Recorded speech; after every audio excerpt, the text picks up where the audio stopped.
Natuntunan ng pulisya ang 2 sa 4 na sangkot sa pagtangay sa isang nakaparadang motorsiklo sa Caloocan nitong Mayo. Ang 2 suspect nakakulong na pala dahil sa iba pang insidente ng carnapping. Arestado naman sa hiwalay na operasyon ang 2 bumili ng motorsiklo na sinabing hindi nila alam na nakaw pala ito.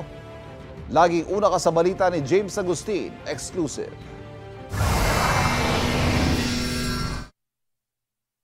May 20 nang makunan sa CCTV camera ang pagnanakaw sa isang motorsiklo na nakaparada sa harap ng computer shop sa Barangay 93 sa Caloocan. Ang motorsiklo makikitang isinakay sa puting van. Sa follow-up operation ng Caloocan Police nakilala ang mga sospek. Ang 2 lalaki na edad 21 at 24 anyos nakakulong sa Santa Maria Municipal Police Station sa Bulacan matapos maaresto noong May 28. Napag-alaman din natin na ito palang mga may gawa ay nakakulong na sa Santa Maria Police Station sa bisa ng warrant of arrest na inisyu ng Branch 33 ng Manila sa kasong carnapping. Positively identify ng ating witness itong 2 arrested person ng Santa Maria Police Station. Sasampahan ng 2 ng panibagong reklamong paglabag sa new anti-carnapping law. Sinusubukan pa namin makuha ang kanilang panig. Patuloy namang hinahanap ang 2 pang kasabwat nila na kapwa minor de edad ayon sa pulisya. Ang grupo ilang beses na raw ng biktima sa Metro Manila. Sa alanganing oras, nag-iikot-ikot sila dito sa area ng Quezon City, Manila at Caloocan.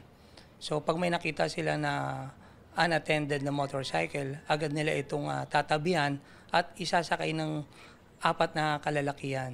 Afterwards ito ay binibenta naman nila ito ng online dun sa may group chat sila eh.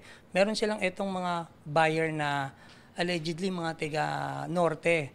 Samantala sa pinagsanib na puwersa ng Caloocan Police at Northern Highway Patrol Team ng PNP-HPG, natunton sa bayan ng Moncada sa Tarlac ang ninakaw ng motorsiklo. Positively identify naman to ng ating victim at yung nakuha nating Xerox ng ORCR dun sa nasabing motor, positive naman. Arestado ang magkapatid na edad 22 at 24 anyos na bumili nito. Giit ng 2 hindi nila alam na nakaw motorsiklo na nakita lang daw nila ibinebenta online. Nag-offer lang po siya sa amin tapos binili po namin, sir. Magkano? 30K po.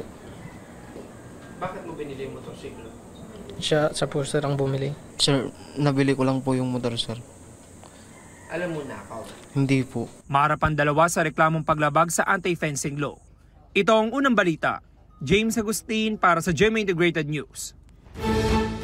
Kapuso, huwag magpapahuli sa latest news and updates. Mag-iuna ka sa balita at mag-subscribe sa YouTube channel ng GMA Integrated News.